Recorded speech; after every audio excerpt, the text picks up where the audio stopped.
Bienvenue, mesdames et messieurs, dans cette émission consacrée aux années de règne de Sa Majesté le roi Mohammed VI qui ont permis jusqu'ici, et ce n'est pas terminé, d'asseoir la souveraineté du royaume, mais pas seulement d'un point de vue diplomatique, avec Nadia Pakro et nos invités qu'on va vous présenter dans un instant.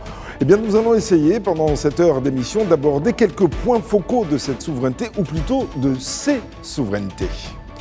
Il y a 27 ans, Sa Majesté le roi Mohammed VI accédait au trône avec une conviction, celle que le développement constitue le premier fondement de la souveraineté. Depuis 27 ans, cette vision s'est traduite par une politique volontariste et d'investissement, de modernisation, d'anticipation qui a profondément transformer le royaume. Alors au-delà des grands projets, une même logique se dessine, celle de doter le Maroc de capacités nécessaires pour maîtriser son développement, sécuriser ses ressources stratégiques aussi, mais aussi renforcer sa compétitivité et affirmer ainsi son rôle de puissance régionale. Cette ambition s'est incarnée dans des chantiers structurants qui ont progressivement renforcé la souveraineté économique, mais aussi hydrique, on va en parler, continentale et numérique, entre autres, du royaume. Alors cette émission propose de revenir sur ces grands chantiers royaux qui, en moins de 3 décennies, ont redessiné le visage du Maroc. Avec nous ce soir pour en parler et pour décliner ces souverainetés, Monsieur Samir Rachidi, donc directeur général de l'IRESEN, l'Institut de recherche en énergie solaire et en énergie nouvelle. Bonsoir et bienvenue. Bonsoir, merci de m'avoir. Et M. Aziz Daouda également, qu'on a le plaisir de recevoir, directeur technique du développement de la Confédération africaine d'athlétisme. On sera avec vous dans quelques instants, messieurs. Mais d'abord, parmi les principaux facteurs de souveraineté, Nadia, et c'est aussi une question de survie, il y a bien sûr l'eau. Bien sûr, il y a l'eau. Face à l'une de ses plus grandes séquences de sécheresse de son histoire, le Maroc a fait de l'eau une priorité stratégique. Sous les hautes orientations de Sa Majesté, le roi Mohammed VI, la politique hydraulique a changé d'échelle. Il ne s'agit plus aujourd'hui seulement de gérer la ressource eau, mais de mettre en place une véritable souveraineté hydrique du royaume. Le royaume a mis une véritable politique hydraulique. On peut parler de véritable souveraineté hydrique face à une raréfaction de la ressource eau. Aujourd'hui, on a bien vu que cet enjeu est névralgique pour les Marocains. Comment on peut aujourd'hui revenir sur la manière dont le royaume a élaboré cette stratégie, cette souveraineté hydrique ? Je pense qu'il faut d'abord placer tout cela dans un contexte global. Le Maroc, en un laps de temps très court, parce que les 27 ans se sont écoulés très vite, tellement le rythme des réformes et de l'innovation était freiné. Le Maroc a triplé son PIB, il est en phase de le quadrupler pour ensuite le quintupler d'ici quasiment 2030-2035. Le Maroc est entré dans un cycle de réformes sans relâche et dans un continuum qui touche toutes les activités. Et parmi justement les secteurs les plus importants, celui de l'eau, tant il est important pour le citoyen. Il faut boire, il y a une question d'hygiène, une question de santé, mais à côté de ça aussi une question de production. Et en production, nous parlons d'agriculture. Le Maroc est un pays qui s'est donné cette vocation. Et à côté de ça, il y a aussi les industries qui se développent et qui sont très voraces en consommation d'eau.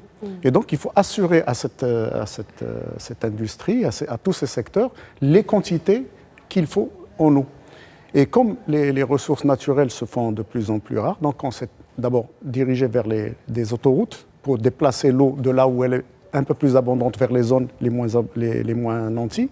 Et ensuite, sur toute la côte quasiment, pratiquement toutes les villes, toutes les grandes agglomérations vont être indépendantes en consommation d'eau dans la mesure où elles vont puiser dans la mer les quantités d'eau qu'il faut, avec des usines de dessalement, de dernier cri, avec des technologies modernes, moins voraces en énergie, parce que là aussi ça consomme de l'énergie, probablement qu'on va parler aussi d'énergie. On va parler de tout ça, évidemment, parce que c'est fondamental, hein, c'est vraiment l'eau est devenue véritablement, j'ai presque envie de dire, le sujet numéro 1 pour la survie d'une nation telle que le Royaume du Maroc.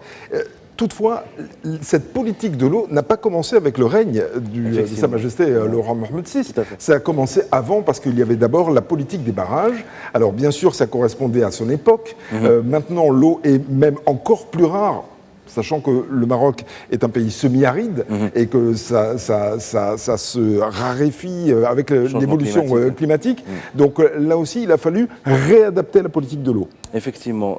Moi, la question des barrages, elle est au moins à deux niveaux. Parce que elle a permis effectivement de rationner et d'avoir un approvisionnement sécurisé et résilient en matière d'eau potable et d'agriculture, mais il y a aussi la vocation énergétique qu'on va peut-être aborder, mais qui est aussi très prépondérante pour le volet énergie.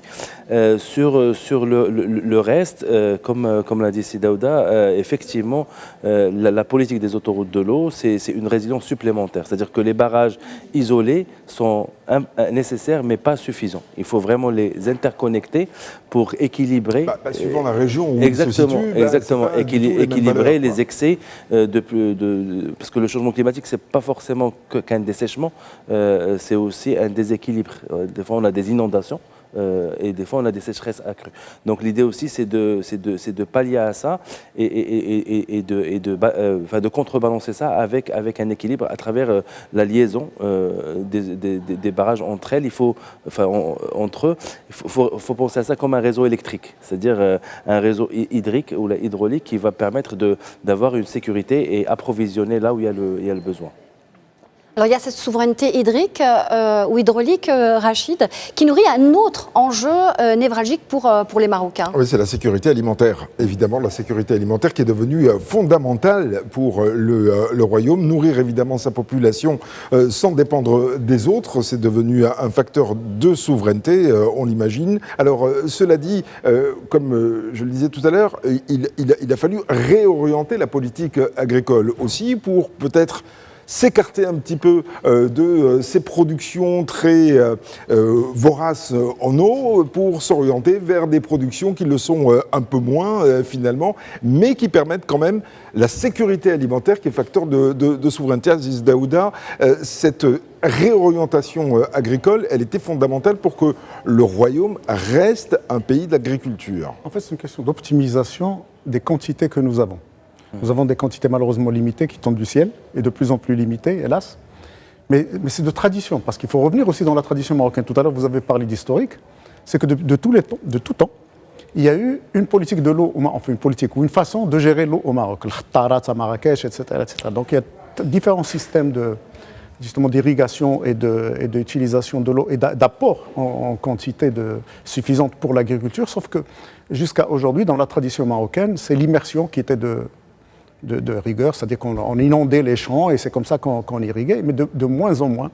On le fait de moins en moins parce que dans la mesure où on s'est rendu compte que les quantités d'eau qui sont ne peuvent plus suffire aux quantités que nous désirons de notre agriculture, parce qu'on a optimisé aussi le rendement de l'agriculture, c'est que nous produisons beaucoup plus qu'avant et avec moins d'eau. Et donc c'est toute cette politique d'optimisation qui est en fait aussi la résultante de recherches scientifiques, de beaucoup de travaux que l'INRA, enfin que beaucoup d'instituts spécialisés ont menés justement pour nous amener aux meilleures solutions possibles. Et ça n'est pas figé, parce que tous les jours que le bon Dieu fait, il y a des chercheurs marocains qui sont en train de travailler sur ces choses-là. Oui, mais pour ça, il a fallu une volonté politique, parce que ça ne se décrète pas comme ça. Pas du tout. C'est-à-dire que les agriculteurs, sur leur terre, ils ont toujours fonctionné comme ça. Leurs parents, leurs grands-parents fonctionnaient aussi comme ça. Donc pour eux, a priori, il n'y a pas de raison que ça change, même si l'eau devient de plus en plus rare. Donc il a fallu une politique de réadaptation de l'agriculture marocaine. Effectivement, je pense à travers les différents plans que les tutelles ont pu lancer, il y a eu aussi une approche systématique ou systémique d'accompagner l'agriculteur dans son quotidien, notamment donc, quand il s'agit d'irriguer sa parcelle. Donc il y a eu un ensemble de mesures qui a permis aussi de rendre cette agriculture plus efficace, plus résiliente. Moi, je peux aussi témoigner de mon point de vue énergie, où cette agriculture est en phase de devenir une agriculture non seulement seulement résiliente, mais aussi verte et respectueuse de l'environnement, notamment sur le volet pompage solaire. C'est un des secteurs, on va dire, distribués hors les centrales, les grandes centrales électriques, mais au niveau de chaque agriculteur qui utilise le plus l'énergie solaire. Donc ça aussi, c'est aussi un signal fort de dire aussi que l'agriculture marocaine s'adapte avec les contraintes et le contexte national. Mais ça ne veut pas dire qu'il n'y a pas encore des défis à relever, ça ne veut pas dire qu'il n'y a pas encore des défis à relever, parce que c'est vrai que souvent dans les campagnes, ou dans plusieurs campagnes, on voit de l'eau qui est puisée dans les puits, dans les nappes phréatiques de manière pas très légale et même pas très écologique. On voit aussi l'utilisation du gaz par les agriculteurs, ce qui, somme toute, n'est pas très écologique. Ça tend un petit peu à diminuer, mais c'est quand même toujours présent. Ça reste des défis importants à relever. Parce qu'il y a une question de culture aussi derrière, de culture de l'homme. C'est que le plus facile, c'était de puiser avec une pompe quelconque, donc qui était, mise en marche avec de l'énergie. C'était du diesel pendant très longtemps. Puis on est passé au gaz parce que c'est moins cher, parce que c'est subventionné, il ne faut pas l'oublier. Et puis aujourd'hui, comme le disait Serachid, beaucoup d'agriculteurs sont passés à l'énergie solaire. Et de plus en plus, d'ailleurs, quand vous conduisez sur les routes marocaines, vous allez voir des petites centrales de production énergétique. C'est très encourageant dans la mesure où ils sont indépendants du réseau, donc ils ne mettent pas de pression sur le réseau national. Ça coûte beaucoup moins cher que d'alimenter en termes de câblage, de poteaux, etc. Ça n'est pas tellement gratuit parce qu'il faut investir quand même pour cela aussi. Une fois que c'est amorti, ça devient gratuit. Il faut un certain entretien, etc. Mais toute la question aujourd'hui, c'est de trouver un équilibre entre justement cette énergie qui est présente et les quantités d'eau qu'on puise et leur utilisation. Parce que c'est justement ce chaînon qui doit être très optimisé, et c'est en cela qu'il y a énormément de recherches. Moi, je sais que j'ai des amis qui travaillent dans ces domaines-là, et nous sommes très avancés dans certaines... C'est-à-dire que nous développons certaines plantes, certains arbres, certains produits agricoles qui demandent de moins en moins d'eau et qui sont plus résistants aux conditions climatiques nouvelles ou qui sont là depuis quelque temps, et en même temps, tout en produisant plus. Vous voyez, avec des produits de qualité, parce qu'il s'agit de nourrir les 36 millions de Marocains qui résident sur le territoire national, mais d'exporter également, parce qu'il ne faut pas oublier que nous sommes l'un des pays qui approvisionnent l'Europe. Mais c'est d'abord la sécurité alimentaire. Exactement. Avant de penser à... En fait, l'exportation, c'est pour compenser des choses. Oui. Mais ça ne veut pas dire que quand on exporte, on le fait aux dépens de la souveraineté nationale, de la consommation du citoyen. Ça, c'est très important à préciser. Ça ne s'est jamais fait aux dépens du citoyen. Parce que dans l'esprit de beaucoup de Marocaines et de Marocains, nous, on n'a plus de tomates, ou alors avec le prix qui explose, alors qu'on en exporte, et que de l'autre côté de la Méditerranée, la tomate marocaine, elle coûte rien. Elle coûte rien, elle coûte. Pour l'avoir expérimenté, elle coûte. Mais ce que vous ne pouvez pas vivre en autarcie et vous enfermer complètement, parce que nous dépendons aussi, nous importons aussi certains produits agricoles qui viennent d'Espagne, qui viennent d'ailleurs, ou du Portugal, etc. Nous avons tout récemment importé de l'oignon. Vous voyez, alors qu'on était autosuffisant en oignon, mais les conditions climatiques ont fait que la production marocaine a été moindre, et donc on a été obligé d'importer. Si vous voulez, ce transvasement de produits, quand il y a une abondance quelque part, de transférer vers d'autres régions où il n'y en a pas, même si c'est en dehors des frontières, cela n'enlève rien à la souveraineté nationale, ni aux quantités qui sont présentes sur le marché national. Jamais il y a eu de pénurie en quoi que ce soit.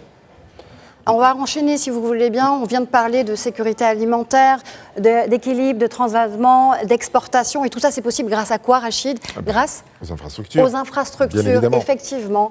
Des infrastructures. Donc, en 27 ans, le Maroc a engagé, sous l'impulsion de Sa Majesté, le roi Mohammed VI, l'un des plus vastes programmes d'infrastructures du continent africain. Autoroute, bien sûr, ligne à grande vitesse, on le sait, mais pas que. Porte de nouvelles générations, plateformes, on va le voir, industrielles, et aussi corridors logistiques avec une ambition, celle de garantir la fluidité, parce que c'est de ça dont on parle, la fluidité des échanges, soutenir l'industrialisation et faire du royaume un carrefour incontournable entre l'Europe, l'Afrique et l'Atlantique. Parmi les chantiers royaux emblématiques, il y a bien sûr le port Tanger Med, mais pas seulement, il s'agit du premier port d'Afrique, et c'est Selma Saleh qui nous en parle.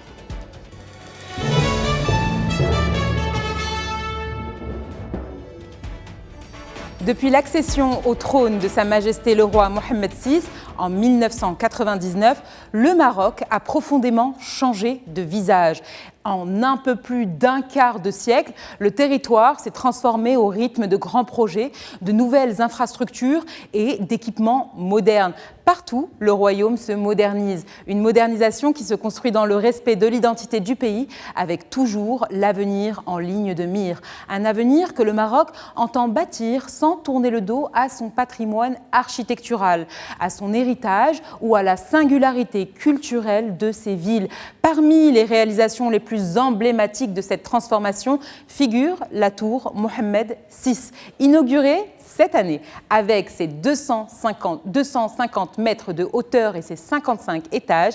Elle est aujourd'hui la plus haute tour du Maroc. Érigée sur la rive droite du Bourgreg, entre Rabat et Salé, elle accueille un hôtel de luxe, des bureaux, des résidences, des commerces, ainsi qu'un observatoire panoramique. L'ensemble de ces espaces est desservi par 36 ascenseurs. La construction d'un édifice aussi haut représente un défi technique majeur. La tour doit pouvoir résister au vent, au séisme, mais aussi aux éventuelles crues du Bourgreg. Alors, pour garantir sa stabilité, 104 barrettes en béton qui s'enfoncent jusqu'à 60 mètres sous terre ont été installées sous l'édifice. Une véritable prouesse d'ingénierie devenue l'un des nouveaux symboles du Maroc contemporain. À quelques pas de la tour Mohammed VI se dresse une autre réalisation emblématique, le théâtre royal de Rabat, imaginé par l'architecte irakienne Zaha Hadid. Un haut lieu de la culture capable de recevoir aussi bien des pièces de théâtre que des spectacles de danse, des opéras ou des concerts, grâce notamment à une salle principale d'environ 1800 places. L'extérieur n'est pas en reste, un vaste amphithéâtre complète le site et peut réunir jusqu'à 7000 personnes lors de représentations de grands événements en plein air, de quoi faire vivre la culture à ciel ouvert. Autre signal fort de la dynamique impulsée par Sa Majesté le roi Mohammed VI, Tanger Med, l'un des projets les plus emblématiques de la transformation du royaume. Aujourd'hui, il est le premier port à conteneurs d'Afrique et de Méditerranée. Implanté sur le détroit de Gibraltar, il bénéficie d'une position stratégique au carrefour des grandes routes maritimes et internationales. Sa zone portuaire s'étend sur près de 1000 hectares et s'intègre à une plateforme industrielle, logistique et économique encore plus vaste, qui dépasse les 2000 hectares. L'ensemble réunit des entreprises spécialisées dans l'automobile, l'aéronautique, le textile, l'agroalimentaire et bien sûr la logistique. Tanger Med dispose d'une capacité théorique de 9 millions de conteneurs EVP par an, mais dans les faits, le port va aujourd'hui bien au-delà grâce à l'optimisation de ses équipements et de ses opérations. Plus de 11 millions y ont été traités en 2025. Le complexe est également relié à plus de 180 ports répartis dans 70 pays. On quitte maintenant les rives de la Méditerranée pour rejoindre les portes du désert à Ouarzazate où s'étend le complexe solaire Nour, l'un des plus grands projets solaires au monde, sur près de 3000 hectares, soit l'équivalent de 30 km². Le complexe réunit 4 centrales et affiche une puissance totale installée d'environ 580 MW. Une capacité qui repose sur la complémentarité de plusieurs technologies. 3 centrales utilisent principalement l'énergie solaire à concentration, tandis que la 4e fonctionne grâce au photovoltaïque. Concrètement, l'énergie captée pendant la journée peut être conservée afin de continuer à produire de l'électricité, même après le coucher du soleil. Né de la volonté de faire du Maroc un acteur majeur des énergies renouvelables, le complexe Nour a ainsi contribué à hisser le royaume parmi les grandes références mondiales en matière de projets énergétiques durable. De l'énergie à la mobilité, voici une autre grande icône des infrastructures marocaines. El Bouraq, mis en service en novembre 2018, il est le premier train à grande vitesse d'Afrique. Son lancement a marqué un véritable tournant dans l'histoire du transport ferroviaire au Maroc. Avec une vitesse commerciale pouvant atteindre 320 km/h, El Bouraq relie Tanger à Casablanca en 2h10, contre près de 5 heures auparavant. Aujourd'hui, El Bouraq transporte plus de 5 millions de voyageurs par an et le développement du réseau à grande vitesse ne s'arrête pas là. Les travaux de prolongement de la ligne entre Kénitra et Marrakech sont désormais engagés. Longue de 430 km, cette nouvelle ligne passera par Rabat et Casablanca, prolongeant ainsi l'axe actuel jusqu'à Marrakech. À terme, le trajet entre Casablanca et Marrakech devrait être ramené à 1h15. Tanger et Marrakech pourraient de leur côté être reliés en 2h40. En parallèle, le Maroc poursuit la réalisation d'une nouvelle génération de grands projets comme le port d'Erla Atlantique, le complexe Nador West Med sur la Méditerranée et le futur grand stade Hassan II actuellement en construction à Ben Slimane dans la région de Casablanca-Stade. Toutes ces infrastructures majeures viendront participer au rayonnement du Maroc à l'occasion de la Coupe du Monde 2030.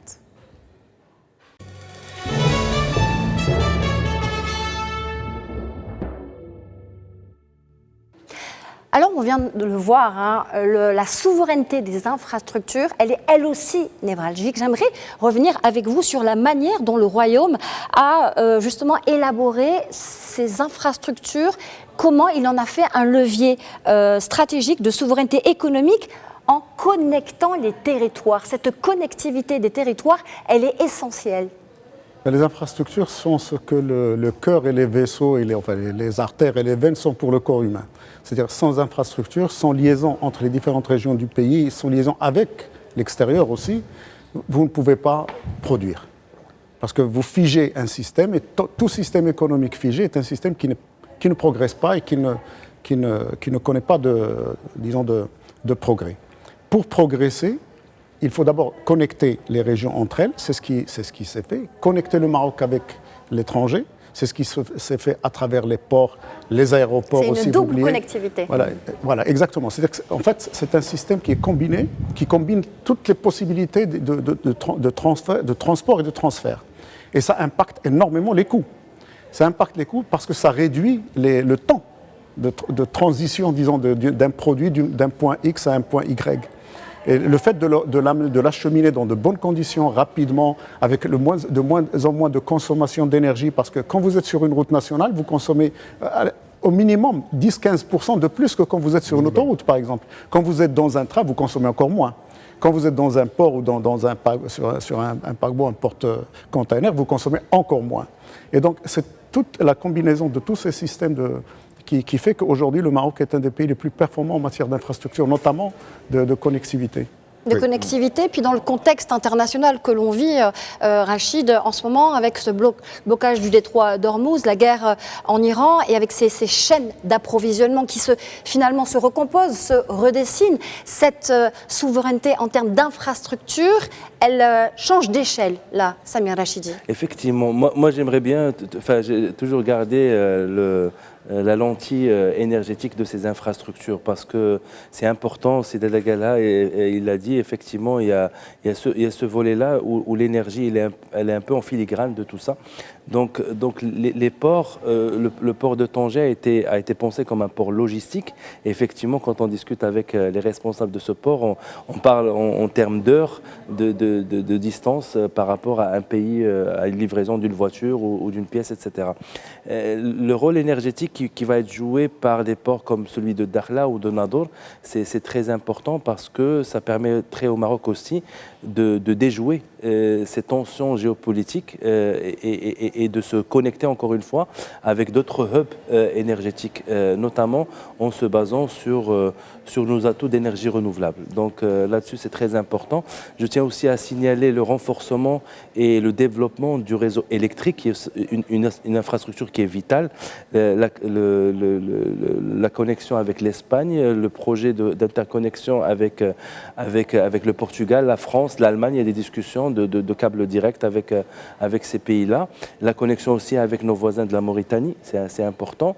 Et tout récemment, sur une nouvelle infrastructure qui est l'infrastructure gazière, et on vient de le voir récemment, la signature d'un accord historique par rapport aux pays du CEDEAO qui renforce ce projet ambitieux que porte Sa Majesté. De gazoduc africain atlantique. Et ces couches d'infrastructures créent la résilience. C'est justement cet enchevêtrement de plusieurs couches, énergie, logistique, électricité, qui va faire d'un pays qu'il se complexifie en termes de résilience. Oui. Il n'y a pas qu'une seule couche. Oui, alors on sait bien que Rome ne s'est pas faite en un jour, mais là, ce qu'on constate, c'est quand même une vitesse très très rapide pour développer des infrastructures telles que le Royaume les connaît aujourd'hui. Alors ce n'est pas terminé, puisqu'on a parlé évidemment des infrastructures à venir, mais alors ce qui est intéressant aussi d'explorer, c'est que finalement, grâce à ces infrastructures, déjà donc très développées, surtout si on les compare à d'autres pays voisins, ces infrastructures-là font du Royaume une solution à différents problèmes. C'est ce que abordait Nadia Pakro il y a quelques instants, c'est-à-dire qu'avec les soubresauts géopolitiques qu'on connaît, mais finalement le Royaume devient aussi une solution et non pas uniquement un facteur de souveraineté, c'est ça. Écoutez, en cela, on est en train de nous retrouver, de retrouver nos racines. Qu'est-ce qu'on a été par le passé? Quand on a connu certaines civilisations florissantes qui étaient aussi Gilles Massa, etc., ça c'était justement des points nodaux de passage de caravaniers, etc. Puis par la suite, Essaouira, qu'on appelait port de Timbuktu, il ne faut pas l'oublier.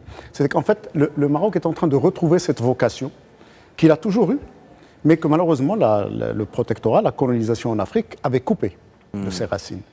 Parce qu'effectivement, quand vous regardez l'histoire du Maroc, il a toujours été lié aux pays du Sahel, aux pays de l'Afrique occidentale et vers l'Est aussi. Et donc, à un moment donné de l'histoire, on a coupé tout ça. La colonisation, on avait décidé autrement, ce qui fait qu'on s'est retrouvé un peu isolé. Aujourd'hui, on retrouve cette vocation, parce que tout ce que nous construisons comme port, etc., ont justement cette vocation de servir, non pas qu'au Maroc, mais aussi à la région. Le port de Dakhla, il va jouer le rôle qu'ont joué les ports du Nord au Moyen-Âge et le port de Essaouira au XVIIe, XVIIIe, XIXe siècle. Et donc, voilà, c'est comme ça que le Maroc va retrouver justement cette puissance économique qui va faire de lui aussi une puissance plus que régionale. Parce que là je pense que puissance régionale, c'est un peu dépassé. Aujourd'hui, je crois qu'on est à un autre niveau. Au niveau mondial maintenant. Écoutez, mondial pas encore, mais on a vocation à le devenir. Parce qu'on l'a été. Il n'y a pas de raison qu'on ne le devienne pas. C'est comme ça, l'histoire est ainsi faite. L'histoire se répète, Aziz Daouda, n'est-ce pas? Écoutez, quand vous y mettez les ingrédients qu'il faut, et c'est ce que nous vivons justement, parce que, bon, du haut de mon âge, enfin, les transformations qu'a connues le Maroc n'a absolument rien à voir avec celui de l'indépendance, donc des années 60, que j'ai eu l'occasion de vivre, et la chance de vivre, ni avec les années 80, ni avec le début des années 2000. Nous sommes un pays totalement différent. Le fait de venir en TGV à Tanger pour cette émission fait qu'on se sent fier que de vivre justement cette évolution, mais extrêmement rapide. Parce que ce qui est étonnant dans tout cela, c'est la rapidité, la célérité avec laquelle se font les projets. Il n'y a qu'à visiter les travaux du port de Dakhla. Et j'invite tout Marocain à aller faire un tour de ce côté-là pour se rendre compte du travail, du niveau d'expertise et de la célérité avec laquelle ça se fait. Il y a aussi le port de Nador, qui est tout près, celui-là. On en parlera tout à l'heure. Nador, dans quelques mois, il va être... Déjà qu'il a connu une première opération d'export. Exactement. Alors, tout ça fait que, finalement, et c'est ce qu'on disait tout à l'heure, c'est que finalement, le Royaume, dans sa position géostratégique, sa position géographique, qui en fait une position géostratégique, non seulement avec sa façade méditerranéenne et aussi sa façade atlantique, comme je le disais tout à l'heure, finalement, le Royaume et avec ses infrastructures, si on les y ajoute, réalisé en finalement un laps de temps très très court, le Royaume devient la solution. Exactement. Moi, j'aime bien cette approche, ce point de vue de solution, et je pense que le Royaume, à travers la vision éclairée du souverain, en fait, on essaie d'être au diapason de l'ambition du citoyen africain. Moi, je le vois comme ça, parce que tout à l'heure, on discutait avec Sidaouda avant de rentrer dans le plateau, de cette jeunesse qui est là, qui se compare grâce aux médias sociaux, etc., avec l'autre jeunesse, la jeunesse internationale, et on n'a plus le droit à retarder ces avancées, etc. Donc je pense que ces solutions que vous proposez comme approche, j'aime bien cette lecture, de dire que le Maroc devient une solution pour ses citoyens, pour ses voisins, de désenclavement, de progrès technologique, industriel, rapide et accéléré pour être en phase avec l'ambition des jeunes qui, je répète, elle est très pressante et n'a rien à voir avec le contexte africain qu'on connaît. Oui. Alors, il y a un autre facteur aussi qui est très important. C'est vrai qu'on a connu tous ici la pandémie de Covid-19 avec à peu près les pays du monde entier. Le Maroc aussi en faisait partie, même si le Maroc avait sa petite exception qui avait... des problèmes dans la chaîne d'approvisionnement, se procurer des masques, des médicaments, se procurer même des denrées alimentaires était devenu compliqué pour certains pays.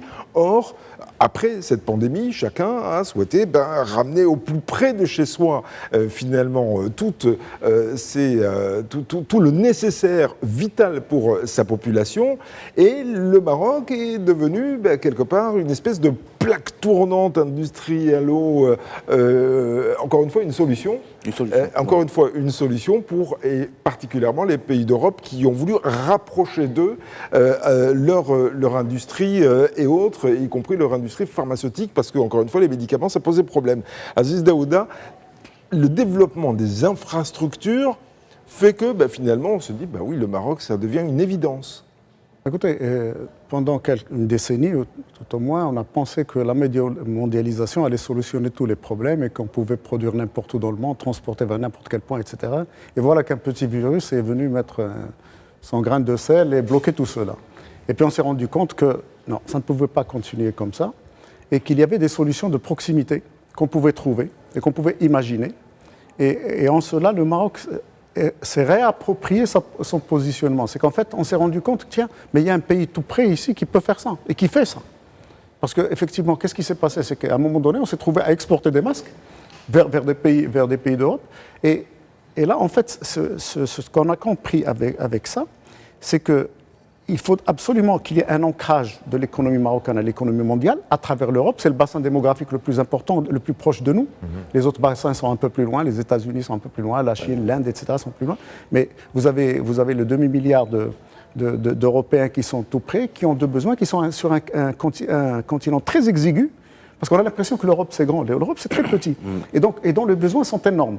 Alors que nous, de ce côté-ci, de l'Afrique, nous avons des territoires énormes, nous avons des possibilités énormes, qui sont encore sous-exploités et qui peuvent servir justement à enrichir le pays parce que justement par le commerce et les relations qu'on peut avoir. Mais passer par le Maroc, c'est quand même pas un hasard, parce que non, pas du tout. Certes, la géographie, c'est les dés qu'on lance, voilà. Mais en revanche, il faut les humains aussi. La géographie ne suffit pas. Mais il faut la stabilité politique. Ça, c'est très important. C'est même fondamental pour ceux qui ont décidé d'asseoir une partie de leur souveraineté sur un autre État, et en l'occurrence le Royaume du Maroc. Cette stabilité politique, elle est fondamentale. Mais, clairement, elle est critique.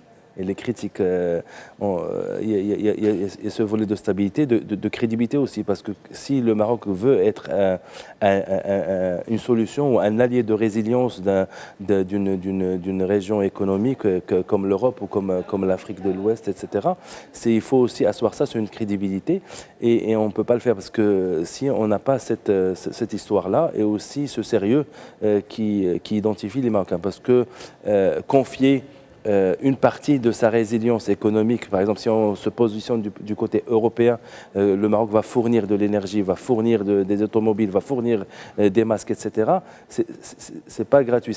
Effectivement, c'est transactionnel, mais avec ce qui s'est passé ces 5 dernières années de crise géopolitique, fait que on se pose maintenant plus de fois la question: avec qui on scelle nos alliances. Et le monde est grand, c'est-à-dire que les uns et les autres regardent partout avant. Il faut diversifier les partenaires. Le Maroc, il doit, bien sûr, on ne s'assoit pas sur nos lauriers. Et bien sûr, on a une position très avantageuse par rapport à notre écosystème.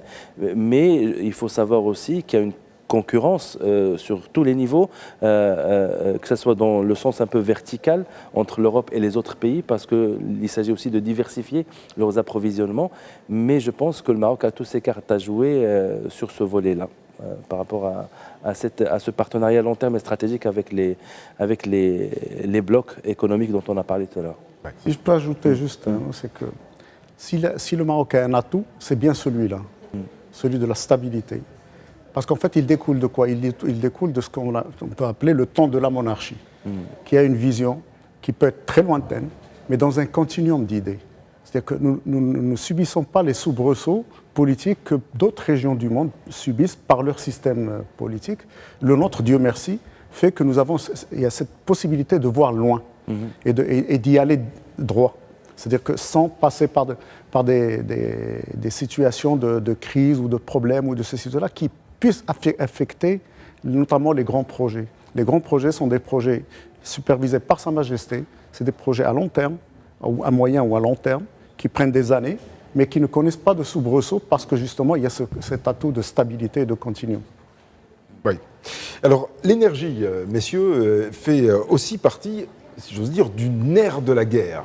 Parce que réduire sa dépendance aux énergies fossiles, c'est devenu fondamental. C'est aussi d'ailleurs un facteur de souveraineté. Le Maroc, bien sûr, et on le sait tous, a du soleil, et pas uniquement pour le tourisme. Le Maroc a du vent. Le Maroc a deux façades maritimes, façade méditerranéenne, façade atlantique. Alors ce qui est logique, eh bien, c'est d'essayer de développer d'une part le solaire, d'autre part l'éolien, et aussi, et ça c'est aussi l'avenir, l'hydrogène vert. Rachid Farhan.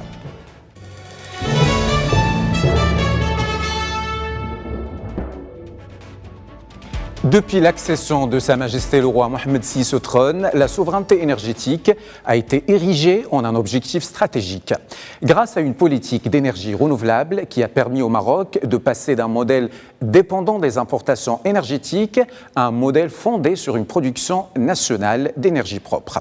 Aujourd'hui, la capacité électrique installée et produite par des énergies renouvelables dépasse 5,5 gigawatts, soit près de la moitié de la capacité nationale de production.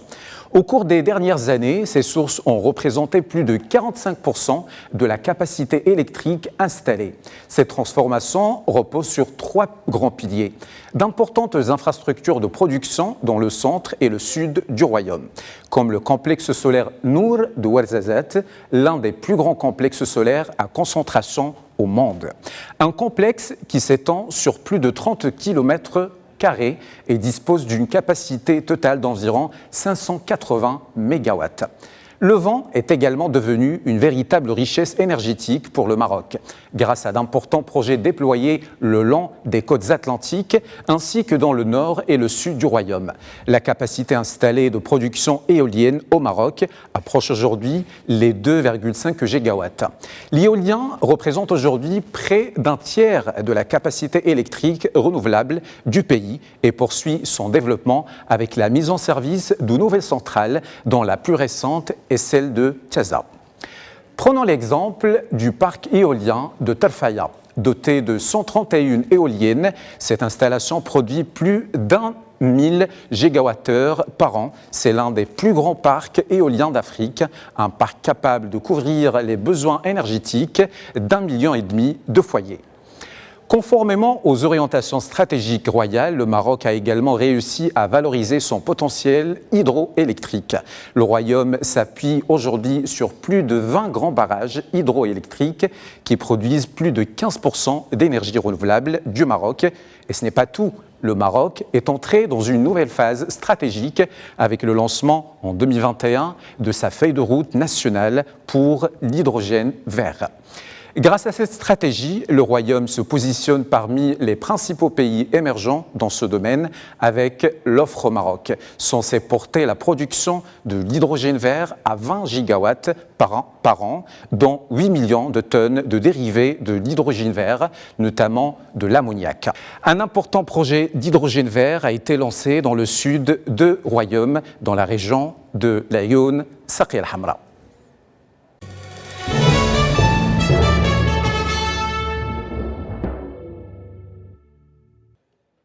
Alors on vient de le voir, la souveraineté énergétique est bien là, elle a été construite pendant ces 27 ans de règne. En moins de 3 décennies, Sa Majesté le roi Mohammed VI a réussi à élaborer une souveraineté qui est éclectique.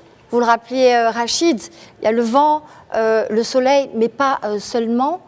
Comment est-ce que le directeur général de l'IRESEN regarde cette évolution de 27 ans de règne en matière de souveraineté énergétique aujourd'hui?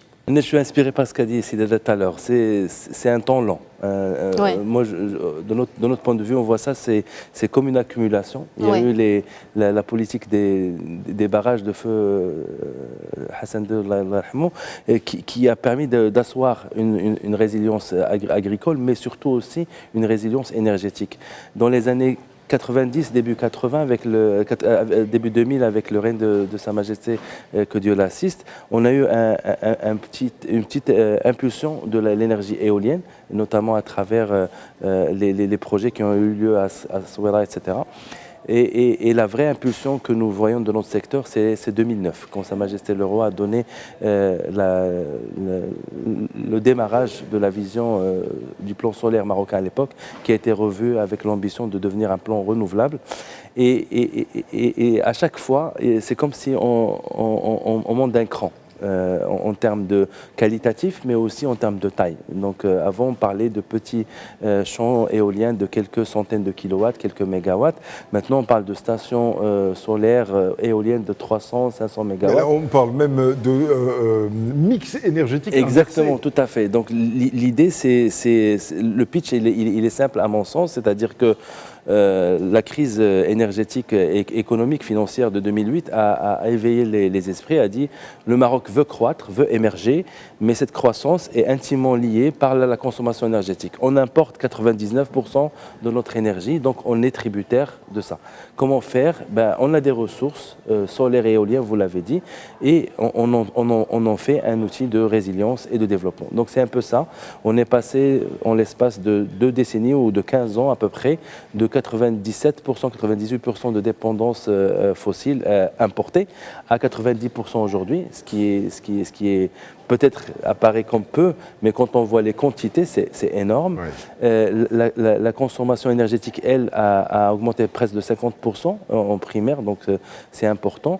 Et en électricité, la consommation électrique a doublé en l'espace de 15 ans. Donc ces chiffres-là, dire qu'on est baissé de 7 à peu près à 10% de dépendance énergétique, c'est énorme. Oui, quand on met ça dans l'équation avec l'augmentation de la consommation, c'est certain que la performance, elle est réelle. Cela dit, Aziz Daouda, la dépendance énergétique demeure quand même, malgré tout. On ne peut pas véritablement parler de souveraineté à 100%, parce que les énergies fossiles sont toujours là. Il faut acheter du gaz, il faut acheter du pétrole à l'extérieur, il faut même acheter des carburants raffinés à l'extérieur. Et ça, c'est encore difficile à inverser. Écoutez, s'il y a une partie de cette équation économique du Maroc qu'il faut régler et au plus vite et dans les meilleures conditions et avec une optimisation maximale, c'est bien celle de l'énergie. Et moi, je me rappellerai toujours de l'image de Sa Majesté quand il a été inauguré le grand projet Nord à Ouarzazate. Et en fait, ce que j'ai compris de ce geste royal, parce que c'était un geste fort que Sa Majesté se soit trouvé là, c'est qu'on était définitivement tourné vers l'avenir, c'est-à-dire vers les énergies les moins coûteuses, les plus rentables et les plus écologiques. Et en cela, je crois que le Maroc a fait des efforts énormes. Il est cité en exemple. Et le fait qu'il y ait une COP qui ait été organisée à Marrakech, justement, consolide cette position de marocain de leader, parce que le Maroc est cité en exemple un peu partout dans le monde, en ce qui concerne les énergies. Mais le Maroc est aussi tourné, et c'est le rôle de Serrachid et de ses collègues chercheurs, etc., dans le domaine. Le Maroc est en train de chercher des solutions, de moins en moins coûteuses, de plus en plus rentables. Parce que, comme il a très bien expliqué, nous consommons davantage d'énergie. Non pas parce qu'on éclaire plus, non. C'est parce qu'on a plus d'industrie. Et parce qu'on a une agriculture moderne qui demande aussi de l'énergie. Et pour cela, il faut produire. Et pour produire, on ne peut pas constamment continuer à dépendre de l'étranger et des importations et des conflits à Hormuz ou autres, etc. Mais il y a aussi cet espoir, on va prier tous ensemble pour que d'ici quelques années, on puisse trouver de bons gisements de gaz et de pétrole au Maroc. Pourquoi pas? L'hydrogène vert, est-ce que c'est une des solutions? Oui, c'est justement, c'est l'avenir, si vous voulez, écologique et technologique. C'est le pétrole vert de demain, c'est ça? Probablement, mais disons, à court terme, ça ne peut pas l'être, parce qu'il faut beaucoup de travail, beaucoup de recherche, beaucoup d'innovation pour en faire justement une... Mais on voit beaucoup de pays occidentaux venir investir parce que tout le monde justement. Parce que tout le monde y croit, finalement. On y croit tous, mais ça va prendre du temps. Ça va prendre du temps parce que pour asseoir, parce que c'est une industrie aussi, parce qu'il faut produire de l'énergie. Il faut aussi de l'énergie pour produire cette énergie.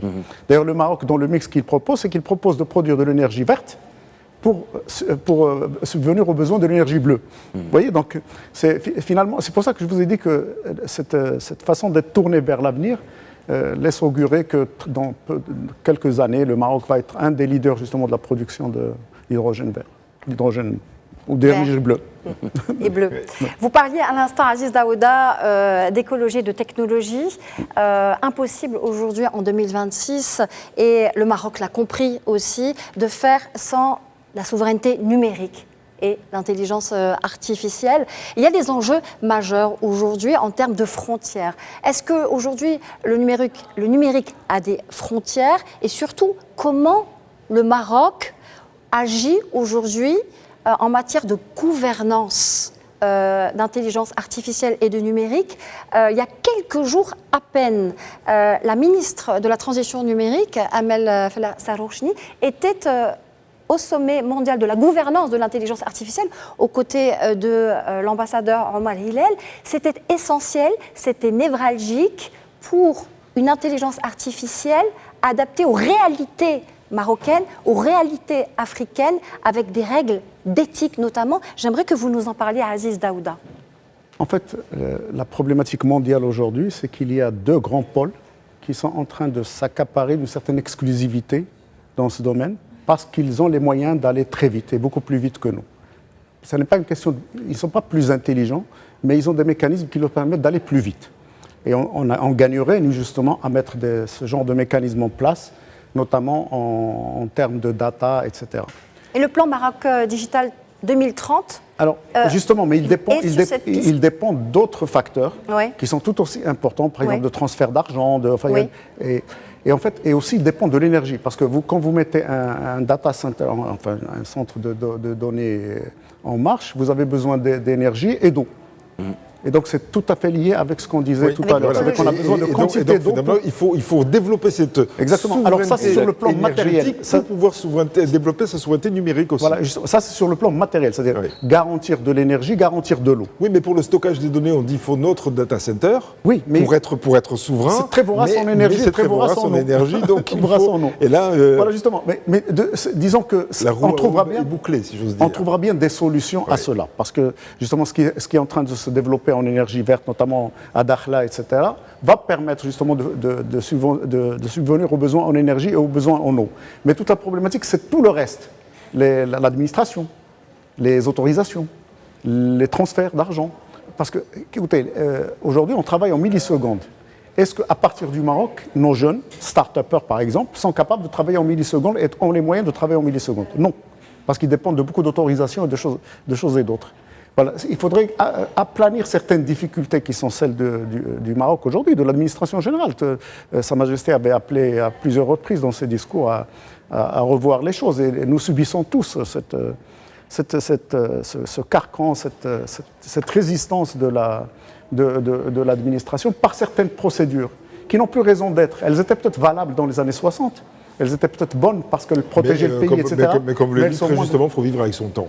Exactement. Il faut progresser aussi en cela. Il faut progresser et effectivement, ce sont des infrastructures qui sont très très gourmandes en énergie globalement, en eau, n'en parlons pas. Et pour les développer et pour avoir une souveraineté numérique ici au Maroc, il faut permettre à nos jeunes de travailler aussi vite que les Américains, que les Chinois, que les Indiens. Ça viendra. Allez, à propos des jeunes, un mot, si vous le permettez, de la souveraineté sportive. Parce qu'elle existe, cette souveraineté sportive. Aziz Daouda est très très bien placé pour en parler. J'attendais ce moment depuis tout à l'heure.